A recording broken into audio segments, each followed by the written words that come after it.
Mario Kart has always been ahead of other racing games when it comes to creative track designs. Most racing games have tracks that can be described as pavement. But come on, how can you not love Mario Kart 8's wonderful little track themes, each with their own perfectly fitting music? Everyone knows that the Super Bell subway music goes hard, and everyone knows that it's super awesome to race through a subway while dodging trains. But did you know that there's a drink called Burning DK Sports Drink?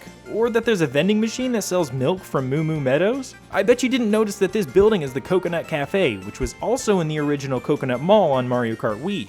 But this is just the tip of the iceberg. There are hundreds, if not thousands, of fascinating little details to discover throughout Mario Kart 8's 48 tracks. In this series, I'm going to be taking a look at each and every track, from the Mushroom Cup all the way down to whatever the last one is, because this excessive detail work has gone unnoticed for far too long. This is Mario Kart Stadium, an arena for the best racers in the Mushroom Kingdom, a place where reputations are forged or shattered. This is the premier location for competitive racing events. Bright lights, expensive equipment, enormous glowing replay screens, this is where you come to prove yourself. While the track being themed around racing isn't exactly mind-blowing, it's executed incredibly well. It's a stunning track to race around, and things only get better when you step out of the kart and take a look at what's going on outside the track. Most of this track's hidden details revolve around the racing teams that are competing here. Plastered all over the place are several distinct team names and logos. Now, this might not look very hidden to you, it literally says all of the team names in a list right here on the track. But if you're just playing the game, you're not going to have time to sit and read all these names, or even realize that there are names here at all. So, the team names and logos are as follows. First, there's Mario Super Motor Team, nice. Second is Luigi Gusters, which is a reference to Luigi's Mansion, you know, the vacuum and stuff. The third one is Toad Mushroom Powered, I don't know what that's about. The fourth one is Yoshi Runners, because he runs. 5 is Lord Bowser, and 6 is Princess Peach. Those ones are pretty self-explanatory. Each of these teams have their own pit stop repair room, their own trucks, equipment, and they even have their own buildings here. I'm not sure what these buildings are for, maybe they're like little clubhouses or something, but it's cool to see just how far Nintendo went to make these racing teams feel real. If you're curious as to what's outside of the arena, I'm sorry to say that there really isn't much, but I did find something else that's pretty cool. These speakers are labeled Roy Smooth Sounds, which I'm assuming is a sound equipment company run by the Koopaling named Roy. And if you want to see more fictional Mario companies, you're in luck, because there are plenty of them advertised along this track. We've got stuff like Bowser Oil, Lemmy's Tire Service, Golden Wheel, which sounds like some kind of overpriced subscription thing. There's Mario Motors, Fuzzy Battery, MKTV, which of course is Mario Kart Television. And then there's Bullet Bill Speed Trial. Plus, there's a little tent back here that advertises Road Service MAA, which stands for Mario Automobile Association. That's pretty cool. The rest of the details are obvious but cool things that I'm sure you've already noticed, like the huge tower with the giant Mario on top. Mario Kart Stadium is a great start. This is a very high quality track with plenty of endearing little details. Resting ominously above a sea of mist is an ancient landscape known as Thwomp Ruins.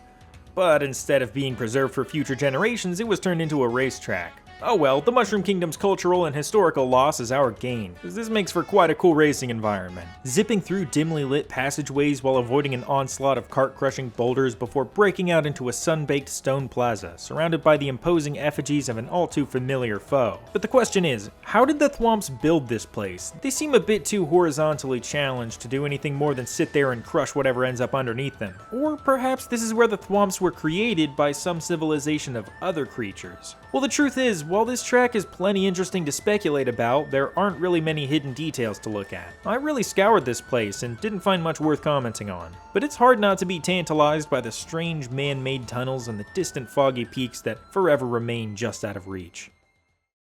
As the mist clears, we reach a land of confectionery magnificence. A landscape made entirely out of candies, cookies, cakes, and crackers. A place called Sweet Sweet Canyon. Don't worry about the giant yellow plane, or the fact that the waterfall on the cake looks like something you'd find in Chernobyl. It's probably just the textures acting funny on noclip.website, which you should check out if you want to do your own exploring of video game level models. But anyways, I've always loved seeing different renditions of this same dessert theme. I thought it was so cool when I first saw it in Shark Boy and Lava Girl, which is a movie that I'm still not convinced actually existed. Abysmal early 2000s CGI aside, Sweet Sweet Canyon is a pretty basic track, but it's very fun to race around. Although I'm not sure that cake would be an ideal racing terrain, that sounds miserable. But stepping out of the cart and taking a look around, you can see things like gingerbread houses, macaroons, and soda bottles.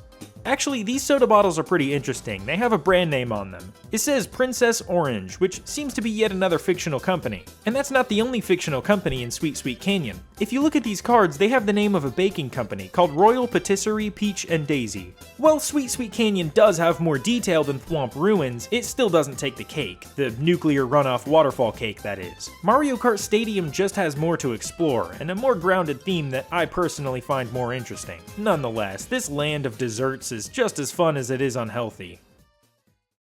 After a few cavity fillings and maybe some insulin, we leave Sweet Sweet Canyon behind and head to our final location. An exemplary summer vacation destination for recreation and relaxation. Water Park.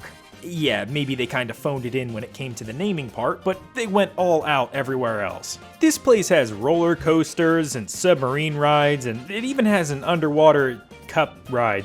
Merry-go-round thing, or as I like to call it, a lawsuit. Seriously, how do you get in and out of this thing? And when you get done drowning, you can head back to the hotel, which was named by the same knucklehead that named this place Water Park. Hotel is connected to a pathway that branches across this whole theme park. But this ain't no regular theme park. You can't leave even if you wanted to, because this place is right in the middle of the ocean. You'll have to wait for the boat to come back, or whatever it was you came here on. Or maybe this is a prison, like Disneyland meets Alcatraz. Well, I guess we're stuck here either way, so we might as well have some fun.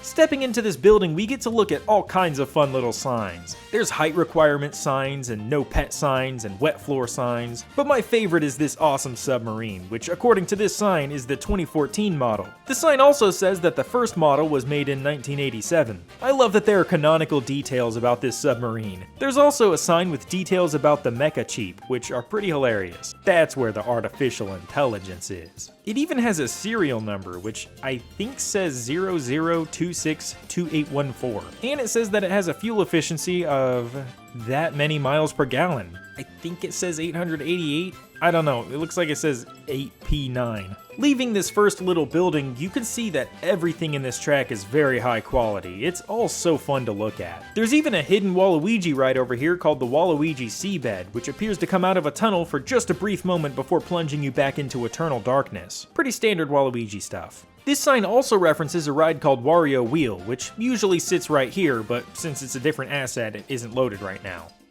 And, trash cans, that's pretty cool. Well, I would say this track is about as interesting as Mario Kart Stadium. I think they're both some of the higher quality tracks in Mario Kart 8.